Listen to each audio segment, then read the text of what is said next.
is up, Facebook family? I'm back with another live stream. I thought this morning, you know what? I gotta kill it with the live streams today. I gotta get the content out there. Look, so many people always ask me, Ross, how'd you do it? What's your story? How'd you actually, start making these multiple six figures, flipping these houses, raising this money, creating two successful businesses, my babies, my children. I love my businesses so much, and it's my responsibility to make sure that those businesses flourish and thrive and never die out. Look, I'm going to give you a few tips here. How did I do it? Number one, I realized that it's either now or never. It's either I'm going to do this now and I'm going to go full force and I'm actually going to live a life that I want, the life that I deserve. I'm not going to take part in the 9-to-5 lifestyle anymore. I'm not going to take orders from somebody that's on a power trip at my job. I'm not going to continue to have this minimum wage work ethic. So once I started realizing, it all started up here, that I wasn't going to do those things anymore, I knew that I needed to put together a plan. So I found my niche, right? And that's why I always tell you guys, find your niche, carve out your niche. And I knew that if I was going to play in this niche and I was going to get success in this niche, that I had to be the best. I had to be the best. I had to have that edge. I had to have that one thing that sets me apart from everybody else, right? From what everybody else is doing, I had to be the best. So I didn't pick the niche where everybody was already playing ball. I picked the niche separate, right? So sometimes the trend may be to do one thing, and it's best for you to be the best in doing something that's very similar, but maybe in a different area or a different target market or a different customer. So I put together this plan, right? I took massive action by dropping out of college, right? I knew that if I was going to be massively successful as an entrepreneur, that college and university was just taking up too much of my time, and it's not something that I wanted to do. So why would I do anything that I didn't want to do? And I ask you the same. Why are you doing something if you don't want to do it? If that's not what you want to do, then why are you doing it, right? So I realized that this isn't what I want to do. So I'm not going to continue to do it, right? That's just insane. So I dropped out of college and I was bartending, and I knew that I didn't want to bartend anymore. I didn't want to work 12, 13, 14-hour shifts anymore, serving up drinks and mixing cocktails, smelling like liquor all day. I didn't want to do that anymore, right? So I knew that I needed an exit. I needed the exit strategy. So I started studying, I started learning the real estate business, the investing business, the flipping house business, right? Now, here's a couple of things that I did. By the way, guys, if you like this, let me know where you're tuning in from. Give me a thumbs up. I'm going to go on for a couple minutes and hang out with you guys, so drop some comments in. And also, if you could please share this stream, man, I would be forever in debt to you. So here's a couple of tips on how things started working out for me, because at first it didn't work out the way I thought it was going to work out. It truly didn't. It truly didn't. I didn't have a magical pill, right? I didn't have a serum that I drank and I just got massively successful. It didn't happen like that. I wanted it to happen like that, but it just didn't. So, after some trial and error, after a couple of weeks, I started to gain some traction.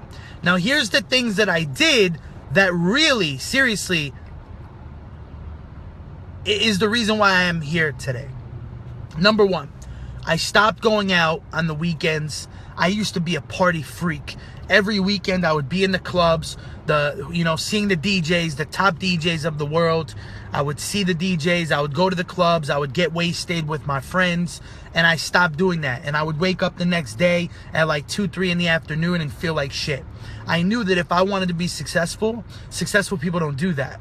So I stopped doing that stuff, right? I made the sacrifice. I stopped going out. Even after work, because I was still bartending at the time, I stopped going out to get cocktails after work. I realized that instead, and this is something that my mentor really helped push me to do and really instill into my head, that I need to utilize my time as best as possible, right? And I need to do what successful people do, and successful people don't do that stuff. They use their time, right? That's a key. Write that one down. Use your time wisely. We all have the same 24 hours in a day, right? We all have the same 24 hours a day. In the day, it's up to you how you use your time. So I learned that. I learned that after work, even though I was bartending and that's something that I didn't want to do, instead of going out for 2 to 3 hours, having some cocktails, blowing money, I could go home and I could shop deals. I could make phone calls. I could write emails. I could read books. I could study. I can do things that were going to set me up for success. Now, number two, I stopped having a minimum wage mindset, and I stopped associating myself with people that had that minimum wage mindset. But see, the thing is I had friends, and I still have friends, of course, and I'm sure that you have friends, and those friends had that minimum wage mindset. And what I did was I really tried to encourage them to join me. I tried to encourage them to join me. And I told them, hey, look, I'm doing this, right? I'm going to start flipping some deals. I'm going to get involved in real estate, and it's going to be great, and I want you to do it with me. And everybody said no. Everybody said no. Nobody wanted to join me. So I was the lone wolf. I really was. I was the lone wolf. I was going at it alone. But I had two friends, Amir and Eric, that were on board with me. They were diehard entrepreneurs as well. They wanted it just as bad as I did. So I stopped associating with a certain group of people, right? And I started associating with a different group of people. So you are, who you hang out with, right? Just like you are what you eat, you are who you hang out with. If you're hanging out with people that are totally content with working in the restaurant industry, well, there's a really good chance that you're going to still end up in the restaurant industry and be content in the restaurant industry. So I stopped hanging out with these people that had this minimum wage mindset, and I started creating that millionaire mindset. So I asked myself all the time when decision, this is key, guys, you want to write this one down. Whenever an opportunity presented itself to me, whenever a situation happened, I would always ask myself, what would a millionaire do? Every single, guys, I would ask myself this all the time. And I still do. What would a millionaire do? Because I'm not a millionaire right now. I'm not a millionaire yet. So I always ask myself, what would a millionaire do in this situation, right? Would a millionaire take their time, take their 5 hours on a Saturday morning and drive out and shop deals? Or would a millionaire stay in bed and watch a Saturday morning movie or, go bowling? What would a millionaire do? So I started doing things that millionaires would do. Now, how do I know what a millionaire would do? I hang out with millionaires. That's actually the only people I hang out with. I hang out with 7-figure earners all day long. I don't hang out with people typically, and these are just my friends, that make less than $1 million a year net. So I know what these people do, right? Number three. I started implementing what I was learning. You see, consuming is great. Reading is great. I'm all for it. Learning is great. Studying is great. Going to events is great. Going to networking events is great. But there comes a point where you can do too much consuming and you have to start doing. And I talked about this the other day on a live stream. There comes a point, guys, where you got to start implementing the stuff that you're learning, because it doesn't do good. It doesn't make you money if it stays in the book or if it stays up here. You actually have to be a practitioner, right? And this is another key. Write this one down. You guys should all be taking some serious notes if you're interested in creating a high 6-figure business. I've amassed a high 6-figure net worth over the past 2 years. And if you want to do that too, maybe you're already past me, maybe you're not there yet, I highly recommend you take notes, because millionaires take notes. Millionaires take notes. Remember that. So I started becoming a practitioner. In all my free time, I was shopping deals. I was making connections. I was raising money. I was sharing my vision with as many people as possible. I was showing up to where networking events were happening, to where millionaires were gathering, to where, people that have the same mindset as I do were hanging out, and I started going to those places, right? I started aligning myself with the right people, and things started to happen. Not because of what I knew, but because of what I was doing. And you'll see that once you start doing and you start making the motions to actually do and practice what you're learning, things will start to happen. Look, putting a property under contract is simple. There's not much to it. There's literally not much to it. You align yourself with the broker or an agent or a motivated seller. You have a contract in hand. One person signs on one side. You sign on the other side. You send it to title, and the contract is called executed, and that's it. You just contracted a property. That's it. So, in real estate, I learned very early on, yes, do what millionaires do. Thanks, Enrique. So look, I learned very early on that once you find the opportunity, once you find the deals, the money will always follow the deals.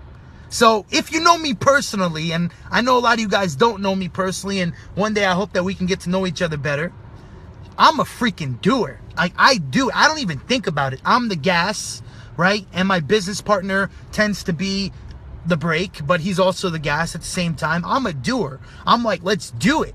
Let's do it. How are we going to fund it? I don't care how we're going to fund it. We're going to fund it one way or the other, but let's do it first. Let's contract it first.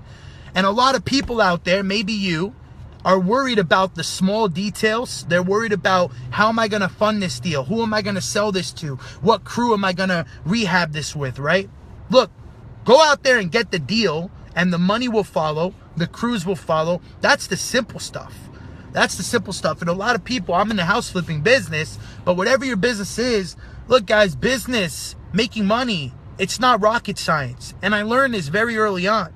It's not rocket science. In fact, I have way more respect for medical doctors and rocket scientists and, you know, people who make medicine, any sort of scientists. I have way more respect for those people than I do entrepreneurs. Than I do, and that's just truth. Because what I do is not rocket science. It's not difficult. It's simple. It's actually simple. It's a lot more difficult to sit in a laboratory and make a medicine that cures a rare disease than it is to fund a rehab project and get a crew in there. So a lot of people complicate what's so simple, and they complicate it so much that it seems like to them it's not reachable. Like, I can't do this. I can't do this. And I learned also, you know, different words, and I'm just rambling now, but, you know, different words. So I took the word can't out of my dictionary, out of my vocabulary. I took it out there because the truth is when you say I can't do something, what you're really saying is I won't. Can't means won't. So it's like, hey, look, I can't do that. Well, you can do it. You just won't do it. So I started changing my words. Instead of using the word but, I learned that the word but negates everything that comes before it. So it's like, I want to do this deal, but I can't get the funding for it. What? So when you start to be more conscious of these words that you're using, right, and the things that you're doing, you can really determine and analyze why you're not where you want to be. There's something that you're doing. So I learned that very early on, right? And I encourage everybody out there, guys. I encourage everybody, if you want to make the big bucks, if you want to make the fat stacks, it all starts up here, right? So step number one, mindset. Step number 2, education. Step number 3, take massive action and become a practitioner. Become a practitioner. Look, it's not about who's better than you at doing it. It's not about how many deals this person did and what this person's doing. It's about what you're doing. It's about what you're doing. So look, I don't care if you're only doing one deal, or you haven't done a deal yet, or you haven't raised money yet. I don't care about that stuff. I don't care about that stuff. What I care about is that you're going to do it, that you're going to start now. You're not going to talk about it anymore. And that's another thing that I did, is I stopped talking about it. I realized that talk is cheap. Talk means shit. You got to do. You got to do. You got to take action. You got to show up. You got to believe in yourself. You got to align yourself with the right people. It's not difficult. It's not. Stop complicating it. Stop. Seriously, making money. Write this one down. Seriously, write this one down. This is a game changer. I actually paid somebody a lot of money for this advice. Making money is not difficult. Making money is different, and it requires certain characteristics. It requires certain sacrifices. It requires you to show up. Nobody can do your push-ups for you. So show up to blow up and get massive success. Look, the clock is ticking. Literally, it's ticking. We're all here right now. We don't know where we're going to be tomorrow, so you got to do it now. You got to be a doer. Say it to yourself right now. If you're watching this, I'm a doer. I'm a doer. Say it. I can't hear you. I'm a doer. I'm a doer. I take massive action. I'm a doer. Do be a doer. Don't be a donor. If you know what movie that's from, drop it in the comments. And that's it. There's no magical pill. I'm no different than you. I just take action. I take action, and I understand that real estate business is a risk. There's risk involved. There's risk. When people ask me, Ross, is there risk? Yes. You're damn right there's risk. There is risk associated with any investment. So analyze your risk tolerance. If you're not willing to take a risk, if you're not willing to lose, if you can't handle a loss or a failure, then real estate is not for you. Business is not for you, because there's a whole lot of that. And like I say all the time, if you ever talk to somebody that tells you that there's not risk involved, that it's easy, that there's no such thing as failures in this niche, they're lying. It's a bold-faced lie. I quoted something from Robert Kiyosaki's Rich Dad Poor Dad before. It said, I'm not verbatim, but it basically said, look, the people who achieve massive success are not the smartest people. They're just bold. You gotta be bold. You gotta be bold. And also, it's my last statement for right now. Also, is avoid the bullshit. Avoid the bullshit. I stopped engaging in bullshit, reading bullshit. There's so much bullshit out there. There's so many fakers out there. There's so many pretenders out there. I started avoiding all the bullshit, and I focused on the real value. And you guys know where the real value is. You know where the real value is, guys. It's not difficult to find the real value. Rich Dad, Poor Dad, Think and Grow Rich, The Millionaire Fastlane, The Richest Man in Babylon, Grant Cardone, Gary Vee. I mean, there's so many. I can go on and on. Zig Ziglar, Jim Rohn, Tony Robbins. That's real value. That's real freaking value, man. There's so much bullshit out there. And you want to take advice from somebody who's a practitioner, who's getting the results that you desire. So don't indulge in the bullshit. Believe in yourself. Believe.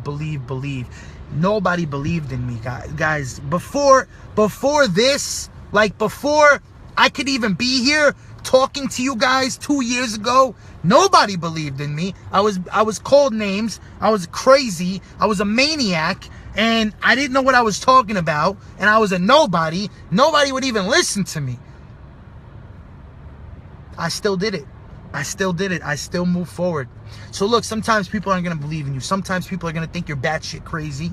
Sometimes people are going to think that, you're going off the deep end. That's okay. That's okay, because they can have those feelings all the way to their job, where they're going to swipe their punching clock and work for 8 to 10 hours a shift while you're in the field freaking grinding.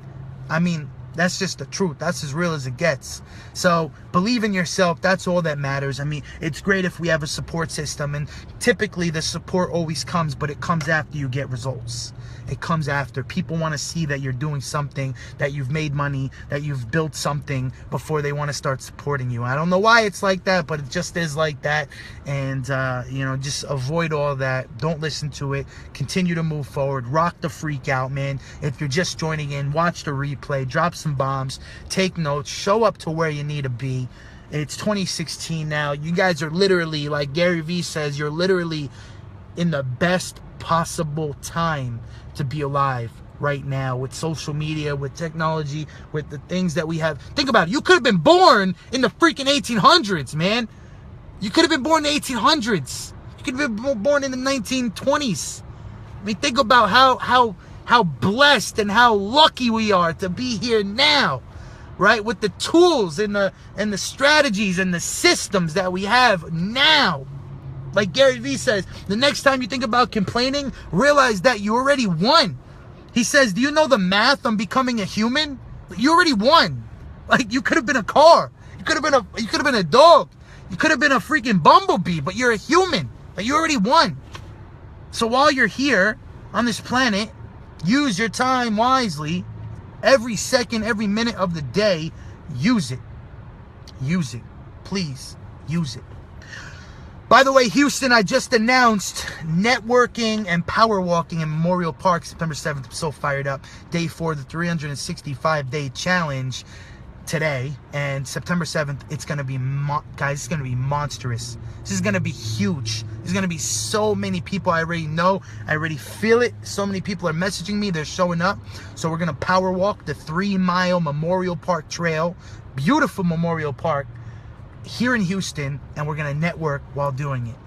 It's gonna be freaking sick, guys. So health is wealth. Make sure you're rocking out your health. You're putting only the best in your body, and that's what it comes down to. Andrea says I'm there. It's gonna be freaking dope, man. It's gonna be dope. I heard there's gonna be some heavy hitters in the building. There's gonna be some heavy hitters in the building. I'm bringing out the squad. Bring out your squad. We're gonna do it together, guys. Look, success leaves clues. If you want to be successful, do what successful people are doing. That's it. Like drinking Starbucks. You know, it's hustle juice, baby. Hustle juice. Get your hustle juice on and rock out. I'm going to a coffee shop right now to grind. Love you guys so much. If you made it all the way to the end of this live stream, you're the real MVP. And it would mean so much to me, guys. It really would. It would really touch my heart, man, if you can give this a share. Because I know for a fact that there's so many people that are on your freaking Facebook that need to hear this message, that need these tips. They don't know this exists, and this will help them, and they will thank you for sharing it. Entrepreneurs help each other, guys. Please share this. Give me a like. Drop a comment. Carlos says I'm there. Can't wait to see you, Carlos, and Andrea, and Jennifer. Miss you, Jennifer. What's up? So that's it for me, guys. Grind time, Friday night. Hey, look, remember, this is my last statement. It's easy to go out there and get wasted. It's easy to go out there and get wasted tonight. But you know what it takes to grind on a Friday night? It takes discipline. Do you have discipline? Ask yourself. I'll see you later.